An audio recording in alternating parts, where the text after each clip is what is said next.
मित्रों नमस्कार। आप हैं बसंत गुरु जी के साथ। कौन है सफल बंदे, चलिए आज चर्चा करते हैं एक बधाई के साथ कि भारतीय क्रिकेट टीम ने T20 वर्ल्ड कप जीत लिया। हमारे देश जब गोल्ड मेडल लेकर आता है, जब हमारे अलग अलग खिलाड़ी जब जाते हैं विदेश खेलने के लिए, बड़ी बड़ी विश्व कप जब लेकर के आता है, तब उसके जो जीत के पीछे जो जज्बात होता है, वो जीत के पीछे जो तैयारी होता है मित्र, केवल क्रिकेट की बात नहीं है। जब हम पहले विश्व कप जीते आदरणीय कपिल देव जी की अगुवाई में, तब क्या उस समय कोई ज़माना सोचा था? आज तो ज़माना सोच लेता है कि भारत विश्व विजेता बन सकता है। भारत में वो क्वालिटी है, वो गुण है, एक उम्मीद, एक विश्वास और एक सपोर्ट, धन से भी, मन से भी, और दर्शकों का, उनके फॉलोअर्स का, उनके फैंस का एक शुभकामनाएं, सारा साथ है। लेकिन कल्पना कीजिए, जब कपिल देव ने सबसे पहला विश्व कप जीता, उस समय तो पूरी दुनिया को एक जरा भी यकीन नहीं हो रहा था कि भारत कभी इस तरह से खेल खेल सकता है। खुद कपिल देव जी कहते हैं कि उनके खिलाड़ियों को यह यकीन करना मुश्किल हो गया था कि हाँ, अब हम इस रेस में हैं। हमारे यहाँ के तो जो कदरदान थे, जो मुखिया थे, जो टीम मैनेजर था, वो तो बार बार कहता था कि बस हमको अब लौटने की पिकअप करनी चाहिए। पर कपिल देव ने एक बात बड़ी शानदार चीज़ कही थी, पिकअप नहीं, बैकअप करनी चाहिए। खेल है, जज्बात है, खेलेंगे, तब तक नहीं हारेंगे जब तक हार नहीं जाते। जीत हमारी आखिरी गेंद तक जाती है, इसलिए हारने का तो सवाल ही नहीं। हम खेलेंगे और जीतेंगे। मित्र, उस समय बैटिंग करके जीता गया और एक ऐसी कंडीशन जीता गया जिसकी आज तक मिसाल दी जाती है कि इतने विकेट के बाद, इतने परिस्थिति में, इस तरह से परिस्थितियों में भी कोई अपनी खेल को, अपनी जीत को उधर ले जा सकता है। इस बार हमने जीता है क्षेत्र रक्षण करके, उस बार जीते थे हमने आक्रमण करके, इस बार जीते क्षेत्र रक्षण करके। एक कैच लपका और गेम का टर्निंग पॉइंट, दूसरा कैच लपका, द एंड। तो क्या इतने से खेल हो जाते हैं क्या? नहीं मित्र, इसके पीछे छिपे हुए उस माइंडसेट को समझिए। वास्तव में खेल दिमाग के अंदर खेली जाती है।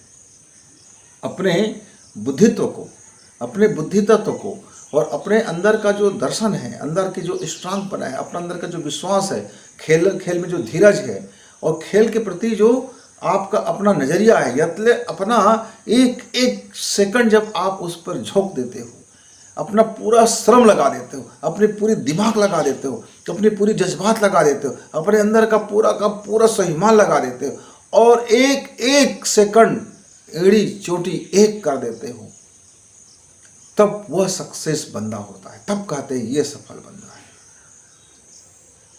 दोनों एग्जाम्पल्स बिल्कुल अलग अलग, डिफरेंट माहौल में खेली गई, लेकिन दोनों में एक कॉमन चीज है। एक में देश का समर्थन, फॉलोअर का समर्थन, सारे लोगों का समर्थन और दबाव। उस दबाव को झेलना भी कोई आसान काम नहीं होता। मित्र, मैं क्रिकेट देख रहा था, हर गेंद में ऐसा लगता था कि अब भारत पता नहीं लौट पाएगा कि नहीं लौट पाएगा। हो गया, हमारे हाथ से खिताब चली जा रही है, छीनी जा रही है। उनके ताबड़तोड़ बल्लेबाजी और भारतीय दर्शकों का दिल को धक धक करते चले जा रहे थे। सारे जो दांव पेच खेलने वाले लोग हैं, जो ड्रीम 11 बनाने वाले लोग हैं, जो सट्टा पट्टी खेलने लोग हैं, उनके भी हार्ट बीट बढ़ता चला जाता, पता नहीं कौन जीतेगा कौन। रोमांच से भरपूर जिंदगी मित्रों, ईश्वर ने हमें कुछ ऐसे रोमांच से भरपूर हमारी जिंदगी को बना देता है। तो 3 घंटा हमारे लिए विश्व कप का मैच होता है। उस 3 घंटे में जो हमारे प्रश्न होते हैं, उस प्रश्नों से हमको जूझना होता है और एक एक प्रश्नों का सटीक जवाब देना होता है। चूंकि कि अंक कटा, हमारा एक गलती हमारे उस अंक को, हमारे पूरे साल भर के मेहनत को, हमारे पूरे स्वप्न को चकनाचूर कर देता है और जो हम मार्ग सोचे होते हैं वो आता नहीं है। जिंदगी में, कैरियर में भी ऐसे होता है मित्र। हम कोई काम कर रहे हैं, अचानक सडनली कुछ ऐसा एक्सीडेंटल हो जाता है जिसके लिए हम तैयार नहीं थे।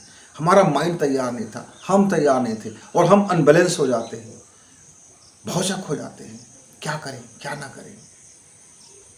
अभी शानदार रन बनने जा रहे थे कोहली का और आउट, भौचक हो गए।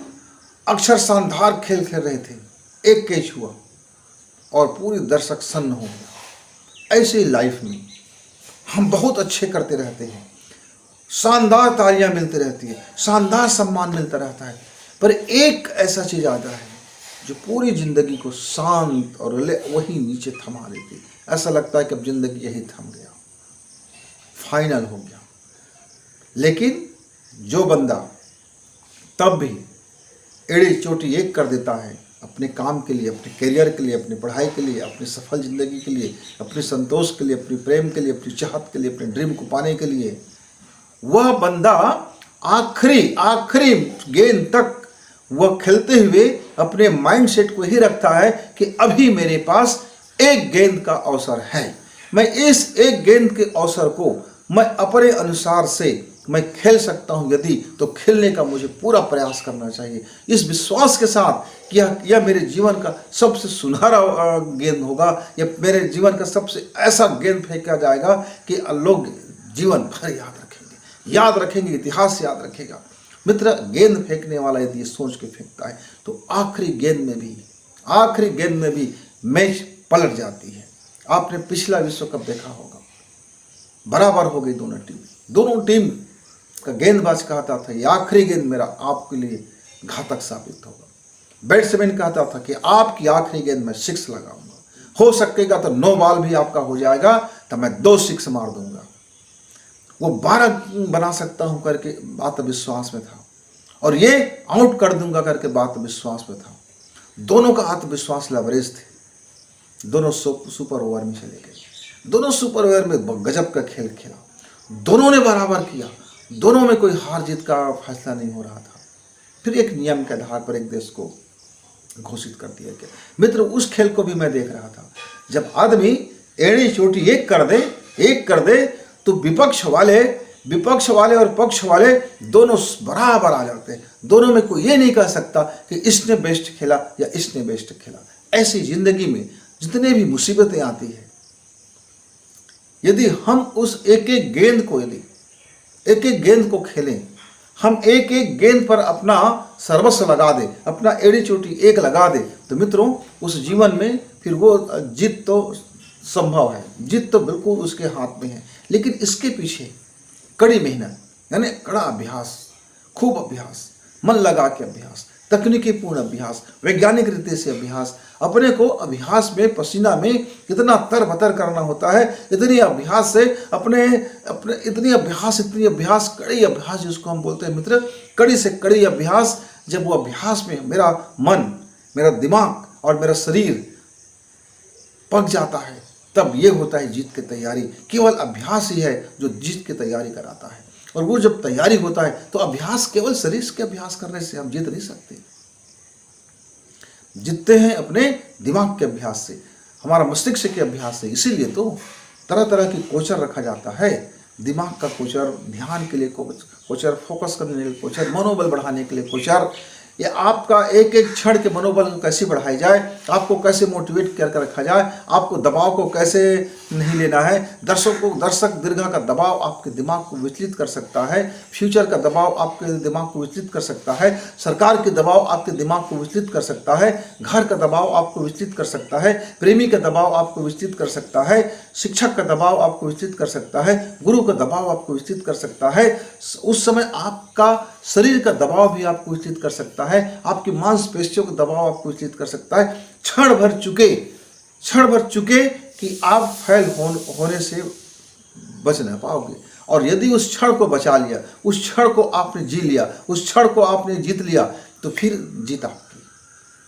जितने भी मेरे साथी गोल्ड मेडल लेकर के आते हैं एशियाड खेलों में, तरह तरह के खेलों में, अलग अलग चैंपियंस में, आप सभी उन खिलाड़ियों से पूछ लीजिए। एक पहलवान था, कुश्ती चल रहा था, आखिरी 10 सेकंड बचा हुआ था, दोनों पहलवान बराबर थे, पता नहीं कौन गोल्ड मेडल लेगा। लेकिन एक पहलवान ने अपने मेमोरी में याद किया, अपने पिताजी का वाक्य कि हम गेम घंटों में नहीं खेलते, दिनों में नहीं खेलते, वर्षों में नहीं खेलते। गेम खेली जाती है सेकंडों में, और सेकंडों के उस पल में, जो पल हमारा दिमाग निर्णय का लेता है, और उस पल के भी आधे पल को हम अपने जीत के लिए इस्तेमाल कर सकते हैं।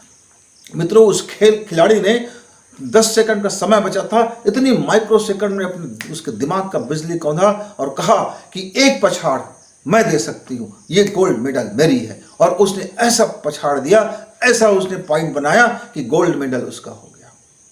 दोनों खिलाड़ी ताकतवर, पर एक का अभ्यास मानसिक अभ्यास से पका हुआ था, शारीरिक अभ्यास से पका हुआ था। उसके अंदर खुद के जज्बात का दबाव था कि नहीं, मेरे पास अभी 1 सेकंड बचा है, वो 1 सेकंड मेरा है और मैं इस पर जीत सकता हूँ, मैं इस पर जीत सकती हूँ। जिंदगी में कई सारी घटनाएं घटती हैं मित्र, लेकिन अब ये आप यदि टूट गए, निराश हो गए, डिप्रेशन में चले गए, आप हार को देखने लगे, तब हारना तय। लेकिन आप यदि जीत को देखने लग गए कि अब भी मेरे पास जीत का अवसर है और मैं उस अवसर का 100% इस्तेमाल कर सकता हूं, मैं अपना सब कुछ जोर लगा सकता हूं, तो जो बंदा अभ्यास करते हैं, एड़ी चोटी का जोर लगा के अभ्यास करते हैं, पसीना से जीवन को तरबतर कर लेते हैं, एक आलसी जीवन नहीं गुजारते, कामों में गुजारते हैं, मेहनत में गुजारते हैं, ड्रीम में गुजारते हैं, उस ड्रीम को पाने के लिए अपना हर क्षण लगा देता है। सोते हुए भी वो दांव पे सोचता है, जागते हुए भी वो दांव पे सोचता है और कड़ी अभ्यास करता है। अगले पक्ष को कमजोर नहीं समझता है, बल्कि उसको सबल समझ के ये सोचता है कि यह सबल व्यक्ति को मैं कैसे पटकने दूंगा, ये सबल मेरा जो आज मेरे पास परिस्थिति आ गया है, मैं उसे कैसे पटकने दूंगा। मित्र, जीवन में भी ऐसी हमने अपने जीवन में देखा कि मेरे जीवन में एक क्षण ऐसा आया था कि अब लगा गेम ओवर, लेकिन हमने अपने दिल से कहा नहीं, ईश्वर ने यदि यह कड़ी संघर्ष दिया है तो मेरे जीत के लिए दिया है, और मैं जीत में जीतूंगा, और जिंदगी में मैं फिर से वापस लौटूंगा और मैं फिर अपने आप को साबित करूंगा। तो कौन सा मुझे सूत्र याद आया?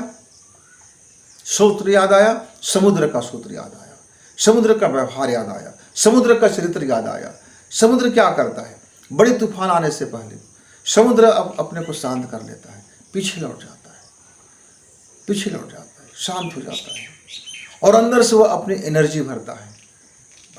उसके बाद पूरा जोर एड़ी चोटी का जोर वो एक बार लगा देता है। फिर आप कहते हो चक्रवात तूफान आ गया, ज्वार भाटाएं आ गई, कई किलोमीटर तक का आता हुआ विकराल स्वरूप हो गया।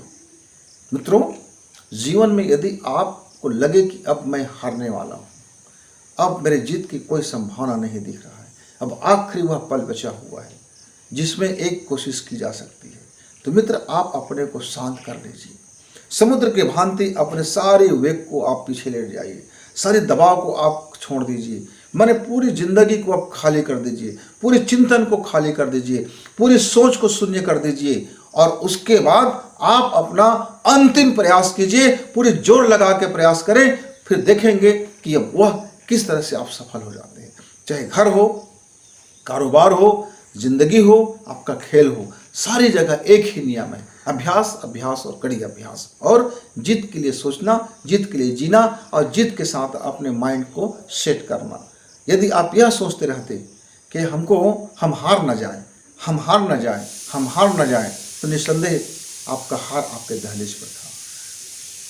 हमने कई विश्व कप देखा है, मेरा भारत का टीम सिर्फ इसलिए हार गया कि वो ये सोचता था मैं हार न जाऊं, और वो टीम हार गया। कपिल देव ने सोचा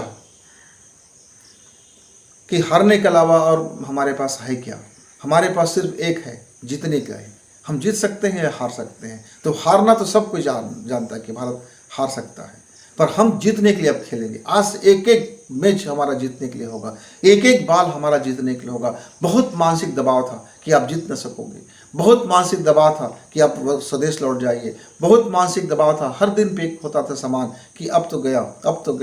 लेकिन उसका एक जज्बात कि हम आखिरी गेंद तक जीतने के लिए खेलेंगे, और जीता। चाहे उसके बाद का विश्व कप देख लीजिए, जीतने के लिए उस समय खेला गया था। सचिन का विदाई का मौका था। सारे खिलाड़ी ने एक भाव से खेला, जीतने के लिए खेलना है, जिद किया जीतने की, जीतना है, जीतने के लिए खेलना है, आखिरी बाल तक हार नहीं मानना है, मानना ही नहीं है। विश्व कप जीता गया। यूनिटी, एकता, सारे अंगों में एकता, कोचर से लेकर के एक एक खिलाड़ी में एकता। ये जो एकता होती है, जो यूनिटी होती है, और उस एकता में जब अभ्यास करते हैं और सारा माइंडसेट जीत के लिए होता है, जीत और जीत और जीत, श्रम श्रम और श्रम, कोई बहानेबाजी नहीं, कोई लफाबाजी नहीं, अपना हर कोई 100%, जिसके पास जो कला है, जो क्षमता है, जो चीज़ें हैं। इसी तरह से घर में यदि कोई मुसीबत आ जाए तो आपके घर में यदि 4 लोग हैं, 4 लोगों के पास विशेषताएं हैं, चारों लोगों के पास कुछ कलाएं हैं, चारों लोगों की क्षमताएं हैं, चारों लोगों के पास बुद्धि बल है, यदि घर में भी एक माइंडसेट हो जाए तो घर के भी मुसीबत को हम जीत सकते हैं, जीवन की मुसीबत को जीत सकते हैं। पति पत्नी 2 होते हैं, दोनों में कलाएं होती, दोनों में क्षमताएं होती, दोनों मिलकर के यदि अपने घर का मुसीबत को उठा ले तो हर मुसीबत को पार कर सकता है, वहाँ भी वो चैंपियन बन सकता है, वहाँ भी वो सफल हो सकता है। यदि आप अकेले हो, कहीं भी हो, एक मुसीबत है, आपका काम है, आपका करियर में कोई है, प्रॉब्लम है, थोड़ा समुद्र की तरह शांत हो जाइए, सारे विचार छोड़ दीजिए, थोड़ी देर के लिए शून्य हो जाइए और फिर ऊर्जा भरिए और फिर जोर लगा दीजिए। मित्र, आप देखेंगे कि जिस आपने एड़ी चोटी एक किया है, आप सक्सेस बंदे बने हैं। एक विद्यार्थी था, 5 साल पहले की बात है, जुलाई से बहुत डर रहा था, इतना डर रहा था कि वह हर सप्ताह मुझसे मुलाकात करते, हर बार यही बोलते कि पता नहीं मैं अपना एग्ज़ाम अच्छा कर पाऊंगा कि नहीं कर पाऊंगा। मैं भीतर से बहुत संदेह में हूँ, बहुत डरा हुआ हूँ। यद्यपि मैं रोज़ पढ़ाई कर रहा हूँ, खूब मेहनत कर रहा हूँ, लेकिन मेरा भीतर बड़ा भय पैदा हो गया है। अब 1 बार समझाया, 2 बार समझाया, 3 बार समझाया, लेकिन हर बार उसका यही आंसर होता था कि मेरा भय जा नहीं रहा है। तब मैंने उसके पीछे मनोविज्ञान को देखा, एक साइकोलॉजी को समझा कि इसका भय कहाँ है, इसका भय क्यों लगता है, इसका भय कहाँ जाएगा। तब मैंने उनको सलाह दी, एक काम करते हैं, चलिए हम एक साइकोलॉजी डॉक्टर के पास जाते हैं, उनके पास गजब के नुस्खे हैं, वो एक दवा देगा और आपका भय चला जाएगा। क्योंकि वो सारे उपाय घर वाले ने इतनी डरा चुके थे, बचपन से उसको डराते थे कि तुम ये काम नहीं कर सकते, तुम गिलास का पानी नहीं उठा सकते, तुमसे ये हो ना सकेगा, तुमसे ये गिर जाएगा, देखो संभल के जाना, कहीं चोट ना आ जाए, कि तालाब में जाकर तैरना मत, कहीं डूब जाओगे। मतलब हर जगह संदेह और नकारात्मक चीज़ें उसके जीवन पर इतना हावी हो गया था कि वो जानता था वो कर लेगा, लेकिन बचपना से पिलाई गई घुट्टियाँ और दिया गया डर, हार का डर ने उसके दबोच रखा था, डर ने दबोच रखा था। हम दोनों हॉस्पिटल गए, डॉक्टर के पास गए, मैंने उनको बताया कि डॉक्टर साहब ये बचपन से इसको इस तरह से वातावरण में पला बढ़ा है और इसका भय बहुत सर चढ़ के बोल रहा है, इसकी जितनी योग्यता है उससे ज़्यादा तो इसको भय है, ये जितना हारेगा नहीं उससे ज़्यादा ये रोज़ हार रहा है। तो उन्होंने एक छोटी सी दवा दे दी और कहा कि आप इसको 1/4 खाते रहना और आपका महीना भर में डर खत्म हो जाएगा। चूँकि वो चिकित्सक थे, प्रमाणित व्यक्ति थे, उनका कहा, उनके उस साइकोलॉजी को प्रभावित किया, वो दवा ने काम किया और मनोविज्ञान ने काम किया और वो अपना 12वीं का पर्चा बहुत शानदार गया, बड़े खुश रहे। फिर उन्होंने आगे की पढ़ाई की और अपना करियर शानदार चुना। लेकिन कभी कभी आज भी उसके मन में किसी चीज़ को लेकर डर हो जाता है। अब शादी को लेकर डर हो गया, गुरुजी मैं किससे शादी करूंगा, ये सही है कि नहीं है मेरे लिए, ये नहीं है। इतने ज़्यादा छानबीन, इतने ज़्यादा डरा, इतना ज़्यादा डरा हुआ। तो मैंने उसको समझाया, आप पढ़ाई करते थे कितने डरे हुए थे, बहुत ज़्यादा, तो जाइए नहीं काउंसलर के पास, वो आपको समझाएंगे। जाइए मनोविज्ञान के पास, कि आपको डर से ज़्यादा विश्वास काम करता है, परिश्रम काम कर सकता है, तो समझदारी काम करता है। डर तो आपको फेलियर बनाता है, डर तो आपको फिसड्डी बनाता है, डर तो आपको नीचे गिरा देता है, डर के मारे आप कुछ कर नहीं पाते हो। तो ये डर आपका सबसे बड़ा शत्रु है। सामने वाला व्यक्ति आपको जीतेगा कि नहीं जीतेगा नहीं मालूम, पर डर आपको जरूर हरा देगा, और आलस्यपन भी हरा देगा। डर और आलसी, ये 2 चीज़ आपको हराने के जिम्मेदार हैं। और विश्वास और कड़ी अभ्यास, ये 2 जीत के आपके टूल्स हैं। इसको यदि आपने कर लिया तो जीत आपका है, सफल बंदे आप हैं। फिर उन्होंने वही मनोचिकित्सक का फिर सहारा लिया, क्योंकि वो समझ जाता है बचपन से, उसको ऐसे दिमाग में वातावरण बना दिया गया कि हर मामला में संदेह, हर मामला में संदेह। और फिर उसका जीवन साथी बना, दोनों खुशी खुशी रहते हैं, दोनों बढ़िया रहते हैं। बीच बीच में हम हंसी मजाक करते हैं, आपका पति महोदय कहीं बीच बीच में आपसे डर तो नहीं जाते हैं? बोलते हैं डरते तो हैं, बोलते हैं देखो जी कहीं ज़िंदगी में हमारा कुछ वैसा बात ना हो जाए, ऐसा ना हो जाए, हमारे बच्चे को मतलब वो बार बार उसके मन में एक संदेह उत्पन्न होते रहता है। और मैं बार बार उनको समझाते रहती हूँ कि देखो डरने की बात नहीं है, मैं हूँ ना। और जैसे मैं कहती हूँ मैं हूँ ना, तो उसके अंदर में आत्मविश्वास आ जाता है और वो अपने करियर में बेहतर से बेहतर करने लगता है। जबकि मैं कुछ नहीं हूँ, मैं नहीं जानती कि मैं उसके जीवन में क्या सहायता कर पाऊंगी, मुझे ये भी नहीं पता कि मैं उसके करियर में क्या योगदान कर पाऊंगी, उसका जो डर है क्या वाजिब है कि नहीं ये भी मैं नहीं जानती हूँ। लेकिन मेरे पिताजी ने मुझे समझाया था कि बेटा डरना नहीं है, कहना अपने साथी से कि मैं हूँ ना, एक संबल देना, एक सहारा देना, एक विश्वास देना, एक प्रेम की थपकी देना और एक आत्मबल का तेज देना। आपका जीवन साथी प्रखर बन के निकलेगा, उसके पास सब क्वालिटी है, बस एक क्वालिटी उसके पास नहीं है कि वो अपने आप को संभाल नहीं सकता, वो संदेह में डर में अपने आप को नीचे उतार देता है। बस वो सपोर्ट आपको देना है, वो जैकपॉट आपको बनना है। और दोनों का जीवन बड़ा शानदार गुजर रहा है, हंसी मजाक होते हैं, आते हैं बीच बीच में, कभी कभी हमसे बात होती है और पुराने ज़माने की भी बात होती है। तो मित्रों सफल बंदा वही है जिसने आखिरी क्षण भी अपने जीत के लिए आश्वस्त है, अंतिम गेंद भी अपनी जीत के लिए वो खेलता है, अंतिम कैच भी वो अपनी जीत के लिए लपकता है, अंतिम वह आखिरी पल तक वह जीतने के लिए ही खेलता है, उसका माइंडसेट सिर्फ जीतने के लिए होता है। ऐसे व्यक्ति हर जगह में अपने को सफल बनाता है। तो मित्रों फिर गुरु जी से मिलेंगे, तब तक विदा।